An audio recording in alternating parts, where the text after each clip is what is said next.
कैसे हैं आप सब लोग। लेवल अप के एपिसोड 57 के साथ हाजिर हूँ। जिन्हों कहता है कि मुझे इस चींटी को जल्दी से खत्म करना होगा वरना चाय नहीं बच पाएगी, हमें उसे जल्दी से वापस लेकर जाना होगा। जिन्हों आगे बढ़ता है और ऊपर की तरफ जंप करते हुए चींटी पर किक मारता है, लेकिन चींटी नीचे से हट जाती है। मास्टर यूनो और चोई जोंग दोनों ही हैरान हो जाते हैं और कहते हैं आई वो नीचे से चली कहाँ गई, उसकी स्पीड तो बहुत ज्यादा है।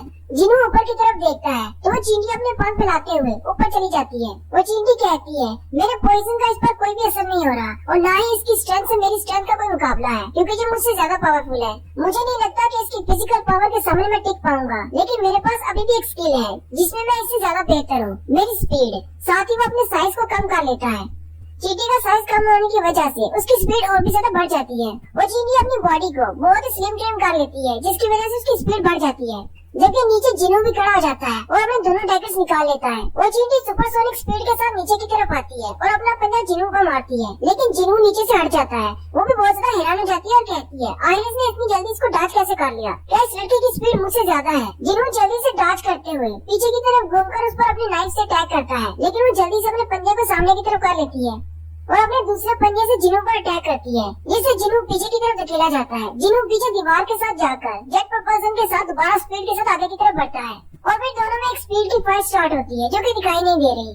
फाइट के दौरान चींटी कहती है ये न सिर्फ मेरी स्पीड से मैच कर रहा है बल्कि ये मुझसे भी ज्यादा फास्ट होता जा रहा है। ये तो बिल्कुल नामुमकिन है, ये सिर्फ एक कमजोर इंसान है। जबकि जिन्हों सोच रहा होता है इसकी स्ट्रेंथ डीमन किंग के बराबर होगी या फिर उससे ज्यादा, लेकिन अब मेरे पास बेहतर वेपन्स हैं क्योंकि मैंने बैरन को हराया है और मैं बैरन से ज्यादा पावरफुल हूँ और मुझे पता है कि इसके शहर में बहुत सारे क्रैक्स पड़ चुके हैं। अगर मैं इसी तरह इससे फाइट करता रहा तो इसका बैरोनी शेल टूट जाएगा।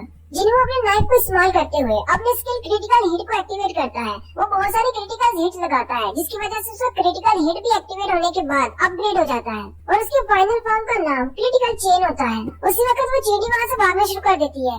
जिन्हों उसकी तरफ घूमता है और कहता है तुम्हें क्या लगता है तुम यहाँ से भाग सकती हो। जिन्हों अपनी नए मिलने वाली स्किल क्रिटिकल चेन को एक्टिवेट करता है, जिसकी वजह से वो उसको बाइंड कर लेता है। क्रिटिकल चेन बहुत सारी स्लैशेस का एक जाल होता है जिसमें जिन्हों का एनिमी कैद हो जाता है। जिन्हों कहता है ये स्किल तो इतना भी बुरा नहीं है, ये तो बहुत ज्यादा काम का है। जिन्हों आगे बढ़ता है और अपने नाइफ से उस चींटी का एक बाजू काट देता है। वो चींटी अपने दूसरे बाजू से जिन्हों पर अटैक करती है। जिन्हों जल्दी से पीछे की तरफ जंप करता है। अब वो चींटी जमीन पर रेंग रही होती है और कहती है क्या मेरे पास ऐसा कुछ भी नहीं है, मेरे पास कोई ऐसी स्ट्रेंथ नहीं जिसमें मैं इस इंसान से ज्यादा पावरफुल हूँ। लेकिन साथ ही वो चींटी फिर से खड़ी हो जाती है और कहती है मेरे पास अभी भी एक स्किल है, मेरे पास एक पावर बाकी है। वो चींटी अपनी फुल पावर को रिलीज करते हुए उस डंजन में जितनी भी चींटियाँ होती है उन सबको कंट्रोल करती है, क्योंकि क्वीन के मरने के बाद वो सारी चींटियां इसी की बात सुनती हैं। उस चींटी के साथ पूरी चींटियों की एक आर्मी खड़ी होती है, जबकि जिन्हों उसके सामने खड़ा मुस्कुरा रहा होता है और अपने शैडो सोल्जर्स को बाहर निकाल लेता है और कहता है अगर ये बैटल सोल्जर्स की है तो फिर मेरे पास भी सोल्जर्स हैं। फिर एक तरफ चींटियां होती हैं और दूसरी तरफ जिन्हों के शैडो सोल्जर्स होते हैं। चींटियों की आर्मी और शैडो सोल्जर्स के दरमियान जबरदस्त फाइट देखने को मिलती है। सबसे एंड पे जिन्हों टस्क को बाहर बुलाता है। जिन्हों टस्क से कहता है तुम्हें सिर्फ चींटियों को जलाना है, अगर इंसानों को नुकसान पहुंचा तो मैं तुम्हें दोबारा कभी नहीं बुलाऊंगा। टस्क जिन्हों के आर्डर सुनने के बाद अपने साइज को बड़ा कर लेता है। जैसे टस्क का साइज बड़ा होता है उसके हाथ में जो मैजिकल क्रिस्टल होता है उसका साइज भी बड़ा हो जाता है। टस्क अपने स्पेशल स्किल जो कि फायर ड्रैगन है उसको इस्तेमाल करते हुए एक बड़ी सी फायर क्रिएट करता है और सामने मौजूद सारी चींटियों को जलाकर हाथ कर देता है। उसकी फायर बीम इतनी ज्यादा पावरफुल होती है कि वो उस डंजन की दीवार को तोड़कर बाहर चली जाती है। लिमदाई और माधुम से देखकर बहुत ज्यादा हैरान हो जाते हैं। लिमदाई कहता है ये हो ही नहीं सकता, ये एक समन वॉरियर है, इसका समन वॉरियर तो इससे भी ज्यादा पावरफुल है। अपनी सारी चींटियों की आर्मी को मरता हुआ देखकर वो चींटी कहती है ऐसा कैसे हो सकता है, ये इंसान मुझसे ज्यादा पावरफुल कैसे हो सकता है, मैं इन सबसे ज्यादा सुपीरियर हूँ। मैं जैसे ही पैदा हुआ मैं बहुत ज्यादा पावरफुल था, मैं अल्टीमेट सोल्जर हूँ। मैं अपने रास्ते में आने वाली हर चीज को खत्म कर सकता हूँ और उसे निकल सकता हूँ, जिससे मेरी पावर की कोई लिमिट नहीं। मेरे पास इंफिनिट पावर है। मैं ही मोनार्च हूँ, या फिर मैं एक मोनार्च था, या फिर मुझे एक मोनार्च बनना था। आपको याद होगा लास्ट टाइम कालकला ने भी घबरा कर यही कहा था, वो भी एमओ से कुछ कह रहा था। वो जिन्हों के बारे में यही कहने वाला था कि वो एक मोनार्च है। वो चींटी कहती है ये इंसान मुझसे पावरफुल कैसे हो सकता है, मैं एक मोनार्च हूँ और मोनार्च से पावरफुल कुछ भी नहीं। लेकिन जैसे वो सामने की तरफ देखता है तो उसे जिन्हों की पावर से बहुत ज्यादा हो पाता है और वो कहता है मुझे यहाँ से भागना होगा, अगर मुझे जिंदा रहना है तो मुझे लाजमी तौर पर यहाँ से भागना ही होगा। उस चींटी ने क्योंकि ब्यांगो को खा लिया था जो कि एक हीलर था, वो उसकी एबिलिटी को इस्तेमाल करते हुए अपनी बॉडी को हील करके वहाँ से भागने की कोशिश करता है। जिन्हों कहता है मैं पहली बार एक मॉन्स्टर को देख रहा हूँ जो कि किसी दूसरे की एबिलिटीज को एब्जॉर्ब कर सकता है। वो चींटी भागते हुए कहती है मुझे थोड़ा सा डिस्टेंस क्रिएट करना होगा ताकि वो मुझे पकड़ न सके। लेकिन जिन्हों नीचे खड़े अपने डोमिनेटर टच को एक्टिवेट करता है और अपनी ग्रेविटेशन फोर्स की मदद से उस चींटी को नीचे जमीन पर ले आता है और आकर उसके सर पर खड़ा हो जाता है। वो चींटी अभी भी रेंगते हुए वहाँ से भागने की कोशिश करती है। जिन्हों ऊपर की तरफ जंप करता है और कहता है मैं तुम्हें यहाँ से भागने नहीं दूंगा, और अपनी क्रिटिकल चेन स्किल को एक्टिवेट करते हुए बहुत सारी स्लैशेस लगाता है और उसको मार डालता है। साथ ही उसके पास विंडो ओपन होती है और उसे कहा जाता है कि तुमने अपने दुश्मन को मार दिया है। और इसके साथ 2 और विंडोज ओपन होती हैं, जिसमें जिन्हों को 2 बार लेवल अप कहा जाता है, यानी कि जिन्हों का लेवल अब 99 पर पहुंच गया है। उसी वक्त मास्टर यूनो जिन्हों से कहते हैं चाइन नहीं बचने वाली, उसकी हालत बहुत ज्यादा खराब है, जल्दी से उसका कुछ करना होगा। जिन्हों भागता हुआ चाइन के पास आता है और कहता है मुझे लगता है कि मैंने अपना बहुत ज्यादा टाइम उस चेंज पर वेस्ट कर दिया, मुझे जल्दी से किसी हीलर को ढूंढना होगा।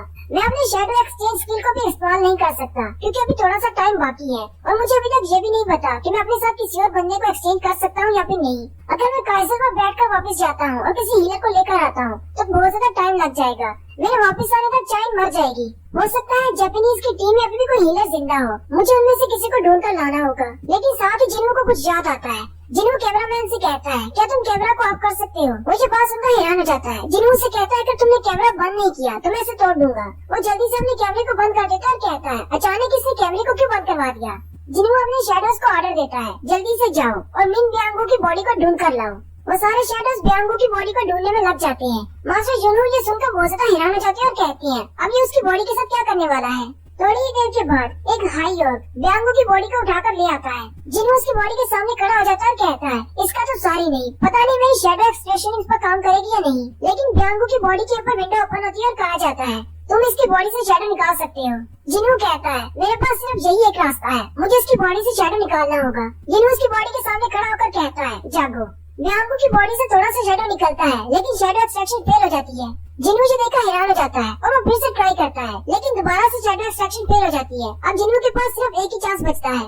जिन्हों कहता है वैसे तो मेरी स्ट्रेंथ बियांगो से बहुत ज्यादा है, इसका शैडो आसानी से निकल आना चाहिए, लेकिन मुझे नहीं लगता कि अपनी शैडो को निकलने देगा। यहाँ पे मुझे ऐसा बताना चाह रहा है जैसे किसी इंसान की बॉडी से उसका शैडो निकालना गलत काम है। लेकिन साथ ही वो मिस चाइन की तरफ देखता है और कहता है लेकिन जिंदा को बचाना ज्यादा जरूरी है, मुझे ये गलत काम करना ही होगा। जिन्हों तीसरी बार कोशिश करता है और बियांगो की बॉडी से कहता है जागो और उसका शैडो बाहर निकल आता है। ये देखकर जिन्हों बहुत ज्यादा गुस्सा आ जाता है और जिन्हों के कंधे पे हाथ रखते हुए उसे कहता है तुम इसकी बॉडी के साथ क्या करने लगे हो। लेकिन जैसे ही वो बियांगो के शैडो को बाहर निकलते हुए देखते हैं वो बहुत ज्यादा हैरान हो जाते हैं और कहते हैं तुम्हारे ये शैडो क्रीचर्स ये कोई समन नहीं है बल्कि तुम्हारी एबिलिटी मुर्दा को जिंदा करना है। सिर्फ मास्टर यूनो ही नहीं बल्कि चोई जोंग और मातोंग भी ये देखकर बहुत ज्यादा हैरान होते हैं और कहते हैं ये कोई आम इंसान नहीं है, ये तो मुर्दा को जिंदा कर सकता है, उसके शैडो को निकाल कर उसकी एबिलिटीज को इस्तेमाल कर सकता है। बियांगो का शैडो आगे बढ़ता है और अपने स्किल्स को इस्तेमाल करते हुए चाइन की बॉडी को हील कर देता है। मास्टर यूनो भी ये देखकर बहुत ज्यादा हैरान हो जाते हैं और कहती है ये तो वाकई में काम कर रहा है। जिन्हों यूनो से कहता है मैं बियांगो के शैडो को देखकर इतना तो कह सकता हूँ कि ये अपनी जिंदगी में किस किस्म का इंसान था, मैंने इसको कोई ऑर्डर नहीं दिया, ये खुद बहुत जाकर उसको हील कर रहा है, हालांकि मेरे शैडोज मेरे ऑर्डर्स को मानते हैं। यूनो जिन्हों से कहते हैं ये चीज जो भी है ये हमारा बियांगो नहीं है। कैमरामैन भी ये देखकर बहुत ज्यादा हैरान हो जाता है और कहता है इसीलिए इसने मुझे कैमरा बंद करने का कहा था क्योंकि अगर आवाम को पता चल जाए कि ये मुर्दा को जिंदा कर सकता है तो बहुत बड़ा मसला हो जाएगा। चोई जोंग सोच रहे होते हैं ये जितने ज्यादा मॉन्स्टर्स को मारेगा ये उतना ज्यादा पावरफुल होता जाएगा। मैं तो इस बारे में सोच भी नहीं सकता कि इसकी इस पावरफुल एबिलिटी की लिमिट क्या है। मास्टर यूनो जिन्हों से कहते हैं मैं उम्मीद करता हूँ कि तुम आने वाले फ्यूचर में बहुत ज्यादा पावर हासिल करोगे और बियांगो की पावर्स तुम्हारे बहुत ज्यादा काम आएगी। लेकिन मैं एक बात कहना चाहता हूँ, बियांगो एक ऐसा इंसान था जिसे फाइटिंग से बहुत ज्यादा नफरत थी, इसलिए मैं तुमसे एक रिक्वेस्ट करता हूँ प्लीज बियांगो की शैडो को कभी भी फाइट के लिए इस्तेमाल मत करना। जिन्हों थोड़ी देर के लिए खामोश हो जाता है फिर मास्टर यूनो के हाथ को अपने कंधे से झटकते हुए कहता है ये दूसरी बार है जब आपने मेरे कंधे को पकड़ा है। लेकिन साथ ही जिन्हों मुस्कुराते हुए उनसे कहता है पहली बार आपने जब मेरे कंधे को पकड़ा था आप मुझे एक ऑर्डर दे रहे थे, लेकिन इस बार आप मुझसे एक रिक्वेस्ट कर रहे हैं। साथ ही जिन्हों आगे बढ़ता है और कहता है जैसा आप इसके लिए महसूस करती हैं मैं भी वैसा ही महसूस करता हूँ। जिन्हों आगे बढ़ता है और बियांगो के शैडो पर हाथ रखते हुए कहता है कैंसर शैडो एक्सट्रैक्शन। यूनो देखकर हल्का सा मुस्कुराते हैं जबकि बियांगो का शैडो भी यूनो की तरफ देखकर मुस्कुराता है और साथ ही उसका शैडो नथिंगनेस में चला जाता है। ऐसा करने पर यूनो जिन्हों का शुक्रिया अदा करते हैं। फिर हमारे कोरिया के सारे हंटर्स एक्सट्रैक्शन पॉइंट पर हेलीकॉप्टर की तरफ चले जाते हैं। जिन्हों उन सबसे कहता है मैं यहीं पर रुकूंगा, तुम सब लोग चले जाओ, अभी यहाँ पर बहुत सारी चीजें हैं जिन्हें मुझे ठिकाने लगाना है। यूनो से कहते हैं मैं तुम्हारी बात समझ सकता हूँ, वैसे भी हमारी ये रेड अभी कम्प्लीटली खत्म नहीं हुई।